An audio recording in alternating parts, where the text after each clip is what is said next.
The marriage counselor's office smelled like vanilla candles and broken dreams. I sat there, watching my wife Selena flip her perfectly styled blonde hair while explaining to Dr. Martinez how I was emotionally unavailable if I wanted to be lectured about my shortcomings. I could have saved the $150 and called my mother-in-law. Nick seems distant lately, Selena said, her manicured fingers drumming against her designer purse. He doesn't appreciate the effort I put into our relationship. I almost laughed. The only effort Selena put into anything these days involved choosing which yoga pants showed off her ass best at the gym. But I kept my mouth shut and nodded like the good husband I was supposed to be. Nick, how do you feel about what Selena just shared? Dr. Martinez asked, pen poised over his notepad, like he was about to write the next great American novel. I think my wife has a lot of insights, I said, especially about things she's passionate about, like fitness. She's really thrown herself into that lately. Selena's cheeks flushed pink. Interesting. The truth was, I'd been noticing things. Little things that added up to a big, ugly picture. The late nights at work events that never seemed to involve anyone from her marketing firm. The new lingerie that I never got to see her wear. The way she clutched her phone like it contained state secrets. But the real kicker was the water bottle. 3 days ago, I'd found it in her gym bag while looking for my phone charger. Pink lipstick on the rim. The problem? Selena only wore red. Always red. It's my signature, she'd say, like she was some kind of movie star instead of a middle manager at a mid-tier advertising agency. So whose pink lipstick was on my wife's water bottle? After our counseling session, we drove home in silence. Our house in Lakewood was the kind of place we'd dreamed about when we first got married 22 years ago. Colonial style, 3 bedrooms, big backyard for the kids we'd planned to have. We got one. Zoe, now 20, and sharp as a knife. She was home from Ohio State for the weekend, probably rolling her eyes at whatever drama her parents were cooking up this time. Dad! Zoe called as we walked through the front door. She was sprawled on the couch, laptop open, textbooks scattered around her like academic confetti. How was therapy? Enlightening, I said, shooting a glance at Selena, who was already heading upstairs. Your mother and I are working through some communication issues. Zoe snorted. Communication issues? Is that what we're calling it now? What's that supposed to mean? My daughter closed her laptop and looked at me with those green eyes she'd inherited from her mother. Dad, I'm not blind. Mom's been acting weird for months. All those late nights, the new clothes, the way she giggles at her phone like she's 15 again. So I wasn't the only one who'd noticed. Your mother's going through a phase, I said, though the words tasted like ash in my mouth. A phase? Zoe raised an eyebrow. Dad, she bought a $200 sports bra last week. For what? To impress the other soccer moms at Target? Before I could answer, Selena's voice drifted down from upstairs. She was on the phone, speaking in that low, breathy tone she used to use with me back when dinosaurs roamed the earth. I can't wait to see you tomorrow, she was saying. Same time, same place? Zoe and I looked at each other. My daughter's expression was a mixture of embarrassment and anger that I recognized all too well. It was the same look I'd been wearing for weeks. Dad, Zoe said quietly, you know what's going on, right? I nodded. I'm starting to get the picture. That night, after Selena had gone to bed early with a headache, I sat in my home office and did what any self-respecting insurance investigator would do. I investigated. Selena's credit card statements told an interesting story. Charges at expensive restaurants I'd never been to. A hotel room in downtown Cleveland, just for an afternoon according to the timestamp. And lots of charges at Peak Performance Gym, way more than a basic membership should cost. I pulled up the gym's website. Peak Performance specialized in personal training. Their staff page showed a bunch of muscled 20-somethings with names like Tyler and Brandon and Justin Hale. 29 years old, certified personal trainer, specializing in one-on-one intensive sessions. His bio photo showed a guy with the kind of abs you see on fitness magazines and the kind of smile that probably made middle-aged housewives forget they had husbands. I stared at his picture for a long time, feeling something cold and sharp settle in my chest. This was him. This was the reason my wife of 22 years had suddenly developed a passion for fitness. This was why she came home from the gym glowing and energized, like she'd found some new source of vitality. My phone buzzed. A text from my buddy Troy, who worked with me at Midwest Insurance and used to be a cop before he got tired of dealing with Cleveland's finest specimens of humanity. Beer tomorrow? You sound like you need it. I texted back, rain check, I've got some research to do. The call came at 11:47 p.m. on a Tuesday. I was in bed reading a Raymond Chandler novel and trying to ignore Selena's emergency work call that had her whispering into her phone in the bathroom. Daddy? Zoe's voice was shaky, scared. We need you to come get us. I sat up, instantly alert. Where are you? What's wrong? I don't know exactly where we are. Some industrial area near downtown. There are these guys, and they won't let us leave, and Mom is freaking out. What guys? Zoe, what the hell's going on? Just come, okay? I'm sending you our location. And Dad, hurry. The line went dead. My phone pinged with a location pin. Some godforsaken stretch of warehouses and abandoned factories on Cleveland's east side. The kind of place where people went to buy drugs or dump bodies. I threw on clothes and grabbed my keys, my mind racing. What the hell had Selena gotten our daughter into? The drive took 25 minutes through empty streets. The location led me to a cluster of warehouses near an old steel plant. I could see a group of people in the distance, illuminated by the headlights of several cars. As I got closer, my blood turned to ice. Selena and Zoe were surrounded by about 10 men. Rough-looking guys in leather jackets and backwards baseball caps. The kind of specimens who probably had more tattoos than brain cells. My wife and daughter were huddled together, their dresses torn, makeup smeared. I parked about 50 yards away and assessed the situation. 10 against 1 weren't great odds, especially since the biggest guy looked like he bench-pressed Buicks for fun. But I had something they didn't expect. Experience dealing with Cleveland's criminal element, courtesy of 15 years investigating insurance fraud. I pulled out my phone and opened the police scanner app I downloaded for work, found the frequency for emergency sirens, and cranked my car's Bluetooth to maximum volume. Then I floored it. The sound of police sirens screaming from my speakers sent the group scattering like roaches when the lights come on. I skidded to a stop next to Selena and Zoe, threw open the passenger door. Get in, now! They dove into the car. I peeled out, tires squealing, as the confused thugs tried to figure out where the cops were. In my rearview mirror, I could see them running for their own cars. What the fuck was that? I shouted as we hit the main road. Language, Nick, Selena said automatically, then burst into tears. Don't you dare tell me to watch my language. You dragged our daughter to some cracked den in the middle of the night. It wasn't supposed to be like that, she sobbed. We were just supposed to meet some people at a club, and then they said we had to go with them and they wouldn't let us leave. What people? What club? Zoe was shaking in the back seat. Dad? They said Mom owed them money. Something about gambling. Gambling? This just kept getting better. How much? I asked. Selena was quiet for a long moment. 15,000. I nearly drove off the road. $15,000. What the hell have you been doing? It started small, she whispered. Just some online poker, then sports betting. I thought I could win it back. With what money? Another long pause. The home equity line of credit. I felt something snap inside my chest. Our house. She'd been gambling away our house. We drove the rest of the way in silence. When we got home, I walked straight to my office and pulled up our bank accounts online. The home equity line we'd opened for renovations had been maxed out. $40,000. Gone. I sat there staring at the screen, feeling 22 years of marriage crumble around me. The affair was one thing.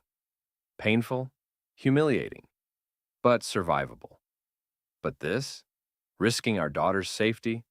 Gambling away our home? Lying about everything? When I came back to the living room, Selena and Zoe were sitting on the couch. My wife had cleaned up her makeup and put on her best wounded expression. Nick, I know you're angry, but... Angry? I laughed. And it sounded harsh, even to my own ears.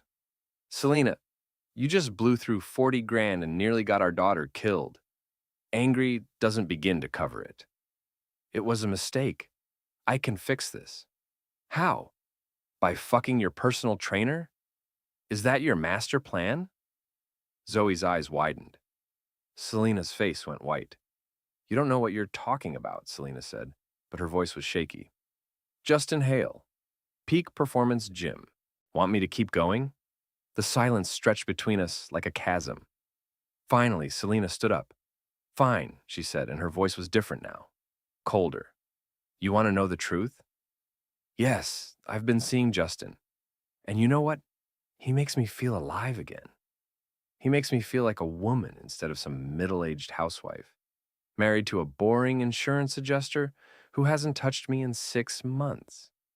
Mom, Zoe said quietly, but Selena was just getting started. You want to know why I started gambling? Because I was bored out of my mind. Bored with this house, bored with this life, bored with you. At least when I was betting, I felt something. And Justin makes me remember what it's like to be desired. I nodded slowly. Okay, good to know where we stand. I went upstairs and packed a bag. When I came back down, Selena was pacing the living room like a caged animal. Where are you going? Hotel. I'll call a lawyer in the morning. You can't just leave. Watch me. I kissed Zoe goodbye. You can stay with me anytime you want, sweetheart. Don't let your mother drag you into any more of her adventures. As I reached the front door, Selena grabbed my arm. You don't get to leave, she hissed. Not after everything I've sacrificed for this marriage.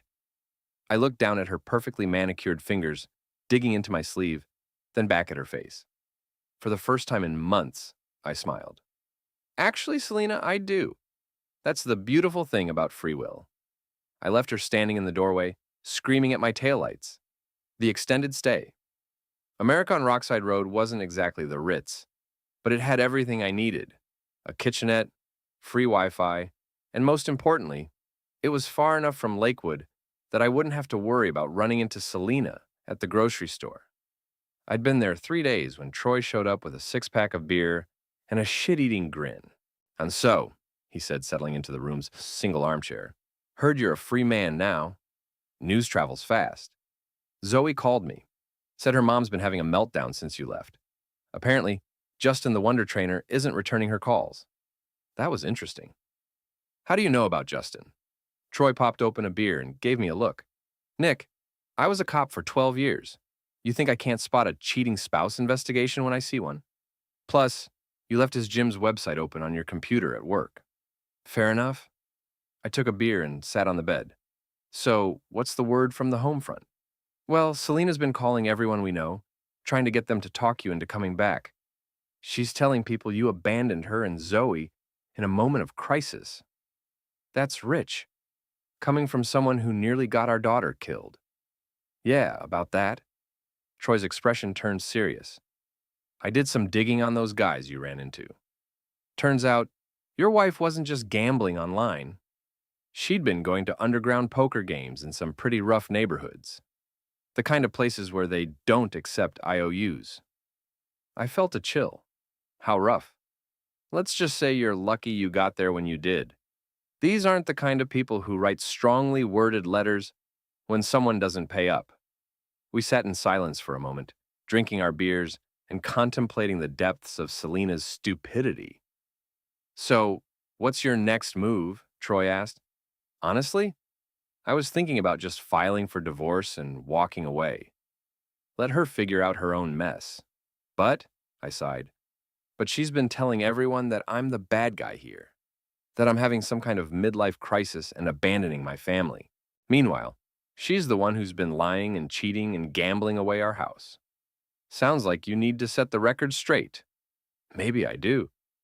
The next morning, I drove to Arabica Coffee in Little Italy, where Selena's best friend Julie held court every Tuesday with the other neighborhood wives. I'd heard enough of their conversations over the years to know that Julie was the neighborhood's unofficial information hub. Whatever I told her would be all over Lakewood by dinner time.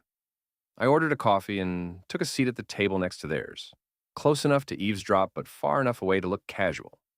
Julie was in full gossip mode, her voice carrying across the cafe. I'm just saying, Selena's been through so much lately, she was telling the group. First, Nick abandons her, And now her trainer won't even return her calls. The poor thing is devastated. What trainer? Asked Karen, another regular from their circle. Julie leaned in conspiratorially. She's been working with this gorgeous young man at peak performance. Justin something. Absolutely beautiful body. Selena's been very dedicated to her fitness routine lately, if you know what I mean. The women giggled like schoolgirls.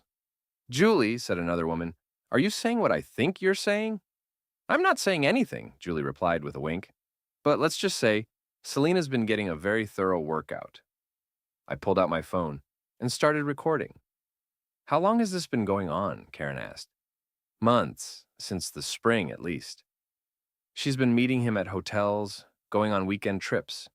She told me all about it. Said she felt like a teenager again. And Nick doesn't know?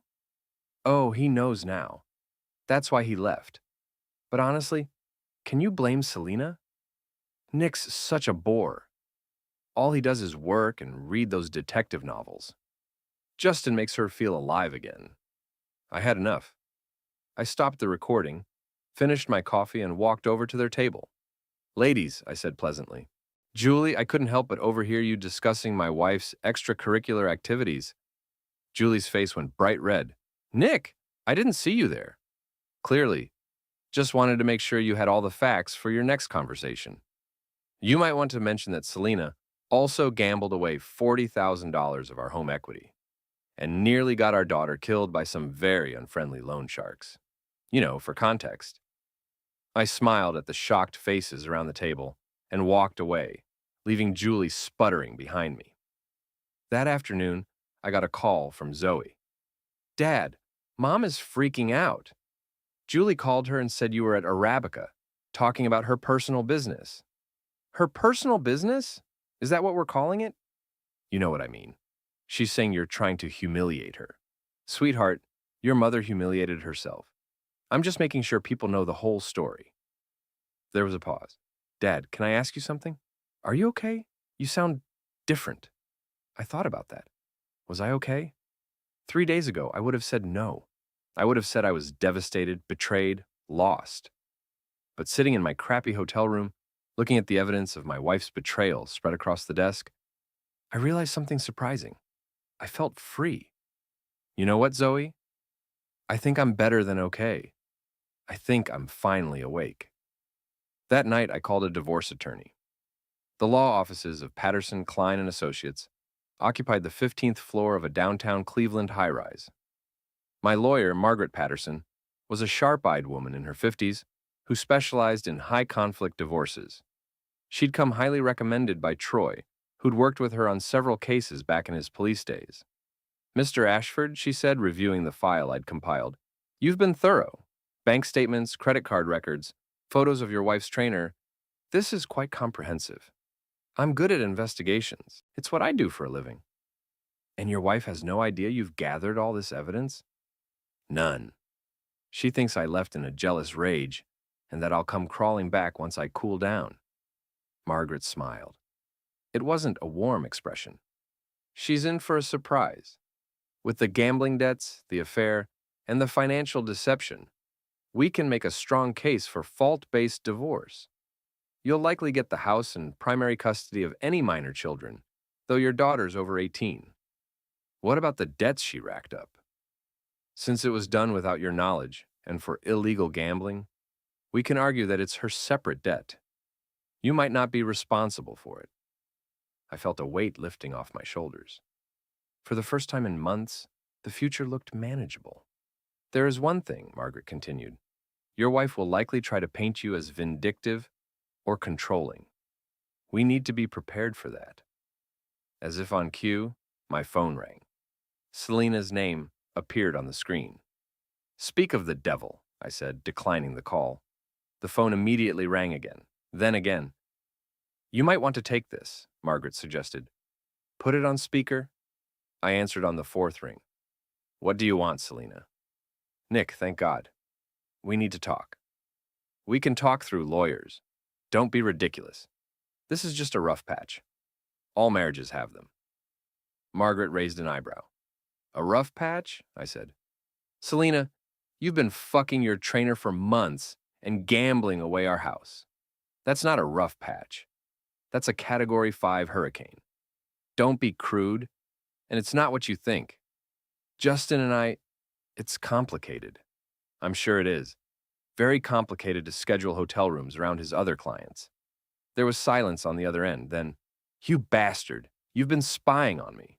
I've been paying attention. There's a difference. I want you to come home. Now, we're going to fix this. No, Selena, we're not. I've filed for divorce. The sound that came through the phone was somewhere between a shriek and a growl. You can't divorce me. I won't let you. Margaret was taking notes, a small smile playing at the corners of her mouth. Actually, I can. It's called no-fault divorce. Very popular these days. I'll take everything, Nick. The house, the cars, half your pension. I'll make sure you have nothing. Good luck with that. Might want to check with a lawyer first, though. I hear adultery and financial fraud can complicate things. The line went dead. Well, Margaret said, that was illuminating. I don't suppose you recorded that? I held up my phone, which had been recording the entire conversation. Like I said, I'm good at investigations. 2 days later, I was back at my hotel when Troy called. You need to get down to Peak Performance Gym, now. Why? Because your wife and her boy toy are having a very public argument in the parking lot, and it's about to get interesting. I drove to the gym in record time. Sure enough, there was Selena's white BMW, parked next to a red Mustang that had to belong to Justin. I could hear raised voices before I even got out of my car. Told me you loved me, Selena was shouting.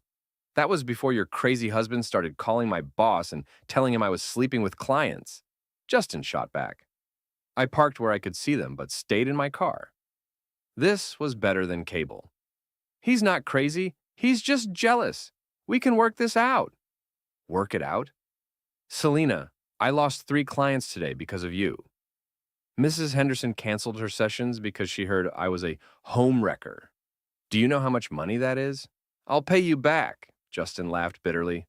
With what? You told me yourself you're broke. Your husband cut off your credit cards. We'll figure something out. We love each other. Love? Justin's voice was incredulous. Lady, this was just sex. Good sex, but still just sex. I never said anything about love. I watched Selena's face crumple. Even from 50 feet away, I could see her world falling apart in real time. But you said I was special. You are special.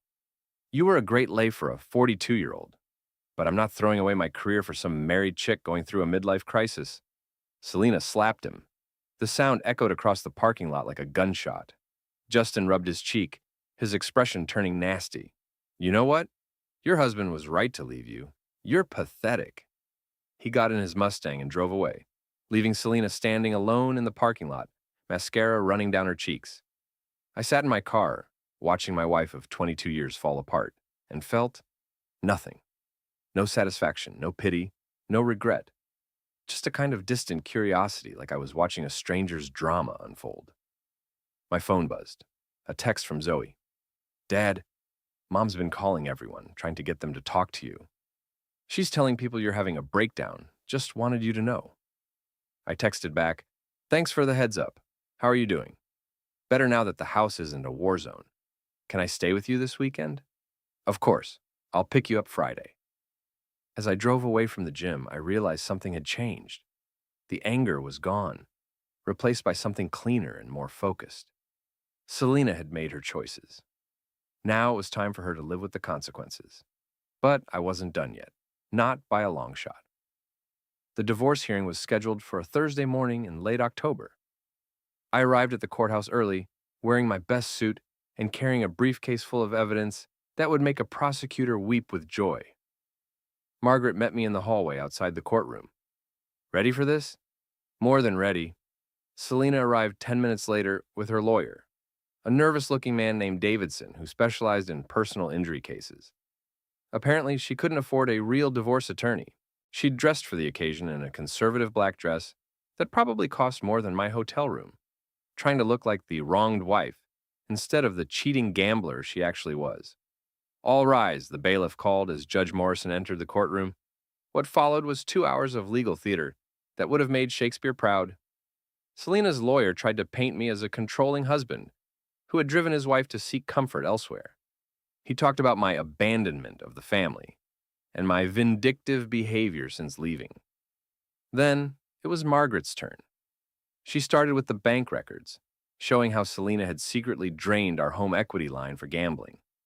Then came the credit card statements, documenting months of hotel rooms and expensive dinners that I'd never been invited to. The photos of Selena and Justin together at various restaurants around Cleveland. The recorded phone conversations where she'd bragged about her affair to Julie. By the time Margaret finished, Selena looked like she wanted to crawl under the defendant's table. Your Honor, Margaret concluded, Mr. Ashford didn't abandon his family. He removed himself from a toxic situation created entirely by his wife's deception and reckless behavior. He has been more than generous in his settlement offer, despite having grounds to seek far more punitive measures. Judge Morrison reviewed the evidence for what felt like an eternity. Finally, he looked up. Mrs. Ashford, is there anything you'd like to say before I make my ruling? Selena stood up, tears streaming down her face. Your Honor, I made mistakes, I know that. But I love my husband and I want to save our marriage. This is all just a misunderstanding that got out of hand. The judge looked at her for a long moment. Mrs. Ashford, according to the evidence presented here, you conducted an extramarital affair for over 6 months, gambled away $40,000 of marital assets without your husband's knowledge, and exposed your daughter to dangerous criminals as a result of your gambling debts. Which part of that is a misunderstanding? Selena opened her mouth, then closed it again. I thought so, Judge Morrison said. Mr. Ashford, I'm granting your petition for divorce. Given the circumstances, you'll retain the marital home and primary ownership of all joint assets. Mrs. Ashford will be responsible for the gambling debts she incurred. I'm also ordering her to undergo counseling for gambling addiction as a condition of any future financial agreements. The gavel came down with a sharp crack that sounded like justice. Outside the courthouse, Selena cornered me on the steps. You destroyed me, she said, her voice shaking with rage. 22 years of marriage, and you destroyed me in 2 hours. I didn't destroy anything, Selena. I just told the truth. The truth? You made me look like some kind of monster. You made yourself look like a monster. I just provided the documentation. She lunged at me then, her manicured nails aimed at my face. I caught her wrists easily. All those years of dealing with insurance fraud had given me good reflexes. Let go of me. Gladly. I released her hands and stepped back.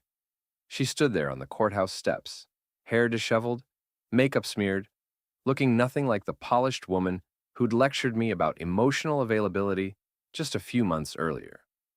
You know what the funny thing is, I said? I would have forgiven the affair. Hell, I might have even forgiven the gambling if you'd been honest about it. But you lied about everything, Selena. You looked me in the eye every day and lied. That's what I can't forgive. I walked away, leaving her standing there in the October wind. That evening, I took Zoe out to dinner at a nice steakhouse downtown. She'd been quiet since the hearing, picking at her food and avoiding eye contact. You okay, sweetheart? She looked up at me with those green eyes. Dad, can I ask you something? Anything. Are you happy? About the divorce, I mean. I thought about it. Was I happy? It was more complicated than that. I'm relieved, I said finally. I'm relieved that I don't have to pretend anymore.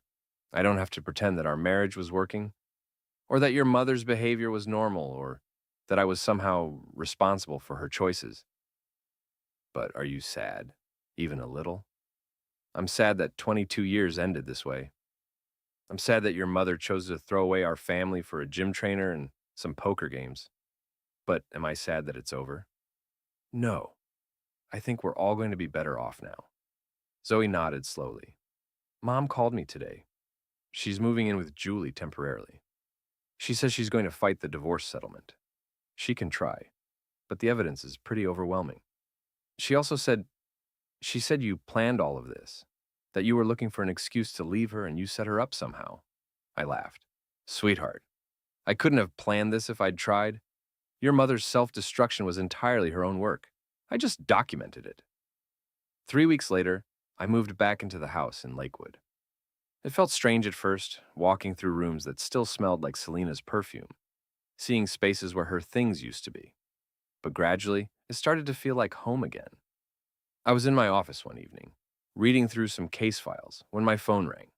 It was Troy. "Turn on Channel 5, he said. "You're going to want to see this." I found the remote and switched to the local news. The anchor was talking about a gambling ring that had been busted on the east side. Several arrests had been made, including some of the men who'd been involved in Selena's debt situation. Police say the operation was taking bets on everything from professional sports to college games, the anchor continued. Several victims came forward to report threats and intimidation tactics used to collect debts. The story cut to an interview with Detective Sarah Martinez, no relation to our marriage counselor, who was leading the investigation. "We're encouraging anyone who may have been victimized by this organization to come forward," she said. "These individuals targeted vulnerable people, often middle-aged professionals, who got in over their heads with online betting." I turned off the TV and sat back in my chair. Selena had been lucky. If I hadn't found her and Zoe that night, she might have ended up as a statistic in Detective Martinez's case files. But that was her problem now, not mine. I opened my laptop and started working on something I hadn't touched in years. The novel I'd always meant to write. The story of a man who thought he knew his wife, until the day he discovered he'd been living with a stranger. It was going to be a hell of a story. 2 months later, I ran into Justin at a coffee shop in downtown Cleveland. He was working behind the counter, wearing a name tag and a forced smile. Apparently, the personal training career hadn't survived the scandal. "Nick," he said when he saw me, "look, about everything that happened, water under the bridge," I said pleasantly.